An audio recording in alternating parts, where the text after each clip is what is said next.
What's up mga tusura, another day, another video mga boss. Pero today's video mga boss is power amplifier mga bossing. O kung napapansin mga boss is nandito sa atin is alam nyo na, walang iba. Tusunra CA8 mga bossing. Specs nito is ito, may kakopya tayo rito. Sa specs niya mga boss, nakalagay po sa kanya is 8 ohm stereo mga bossing, 90 watts times 2. 90 watts times 2 mga bossing. Tapos 4 ohm stereo na ito mga boss is 150 times 2 mga bossing. Kung isipin mababa mga boss, pero huwag na siguro tayo bumasa mga bossing. Trinay ko kasi ito sa DKC nito Sunra mga boss. So kung mapapansin nyo, tingnan nyo yung short video natin dyan. Nandun mga bossing, nagdadrive to, kaya Tusunra D50 passive mga bossing. Solid, di siya pumapalo, sisiw sa kanya. Ito CA8. Kaya medyo nagtataka lang tayo bakit 90 watts times 2 lang yan, 8 ohm stereo. Tapos sa 4 ohm stereo naman niya is 150. Yes mga bossing. Pero by the way, ano lang to, connection, tapos introduction nito nga si 8 yun lang gagawin natin. Kaya balik tayo rito mga boss. Sa mukha ni CA8 mga bossing is ano siya? Pogi, kasi kalinya to ng CA na CA series nito Sunra. Pogi mga bossing, meron tayo rito handle, meron tayo rito pang tour case mga boss. Di ko lang tawag talaga rito, pero alam ko intended to para tour case, matuturnilyo mga bossing. Sa bigat mga bossing, magaan. Magaan mga boss. Power amplifier na ganito yung laman mga boss. Ayan, kung nakita niyo yun mga bossing, saglit lang. Yan lang. Meron tayo ritong pahingahan mga bossing na meron na siya yung nakatakip na parang sponge mga boss para di pumasok yung alikabok sa loob.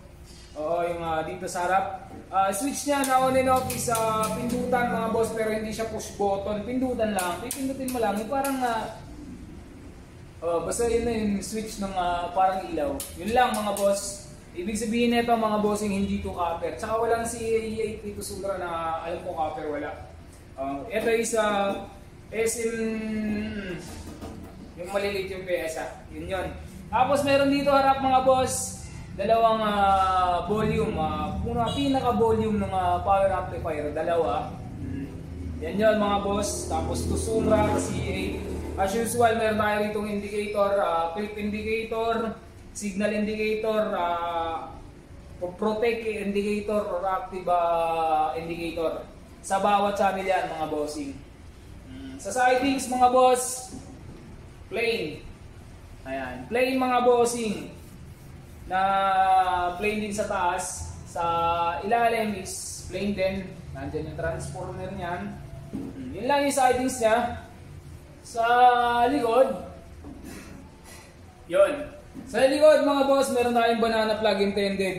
Pero ito sa ganito kasi mga boss, for bridging to. Pag may bridging yung amplifier, bridge mode mga boss, itong parehong positive mga bossing yung kinakabitan dyan. Yun lang. Sa speakon naman mga boss, meron tayong out ng speakon, A and B mga boss, A and B. Meron tayo itong malakas na blower, as usual mga boss. Malakas na blower dito, speakon, banana plug, pero intended to for bridging mga bossing, pang bridge mga boss.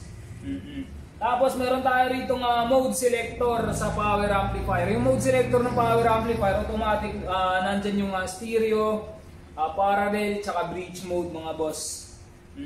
Kinagandaan pa rito sa CA8 na to, mayroon siyang limiter mga bossing. May limiter siya, pero yung DKC nito Sunra, pag ito pinartner kahit i-on mo, solid naman yung bayo. Ang ganda ng palo ng DKC pag ito partner. Yun lang, kung gusto mo itong gawin pang mid, pwede na to mga boss. Huwag lang isasab kasi mababa. Pero sa DKC is good siya. Hindi siya nahirapan sa DKC natin, kaya TR15 ito Sunra, passive speaker. Lang, tapos meron tayo ritong input. Input naman pala natin mga boss is PL and then XLR input mga boss. A and B na rin, dalawa. Tapos meron tayo rito removable na power cord. Yun lang mga bossing. Tapos sa connection nito, turo ko mga boss. Nakuha tayo mixer. Mixer, equalizer, crossover. Basta tandaan nyo lang lagi kung saan simula, saan kayo nag-out, in. Out, in, out, in, out, in. Input dito, tapos mag-out ka. Then, input sa kabila, out. Dito kasi input lang siya mga bossing. Yan. XLR, mixer to power amplifier tayo mga boss. Jump na lang tayo kasi mahirap mag-connection ng sunod-sunod. Yun lang, mixer to amplifier tayo.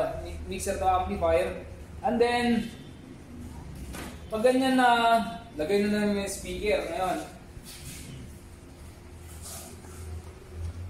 Sa speaker, kung saan natapat, kung halimbawa isa lang yung ganito, testingan or dalawa, pwede naman kasing ano to, yung dalawang ganito ba, para gumana. Wala tayo kasi ng mismong connector. Pero kung saan ka naka-input, input B ka maglalagay para bumuga. Tapos pag nag-open ka ng ganito mga bossing, syempre lagi una yung mixer. Pero dapat naka-down lahat ng volume para paano wala kang maririnig na. Yun lang. Wala po pala tayong power cord. Ito yung power cord ng mixer. Yun. Tapos, on natin. Tandaan nyo lang lagi na lahat naka-down. Down yung volume, naka-zero, Kung pwede sa mixer, negative 12. Pwede naman. Negative 12 pero kadalasan naman kasi 0 dB mga boss. Tapos, volume mo kung saan magaling. Yung asa ka nag-input, may nakalagay naman A and B, tapos volume, tapos volume mo rin sa mismong main channel, dito ka na magkukontrol sa AP3BP na slider.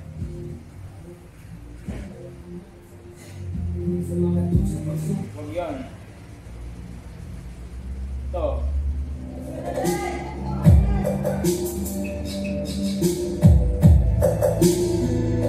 Nasa likod nyo lang yung speaker natin.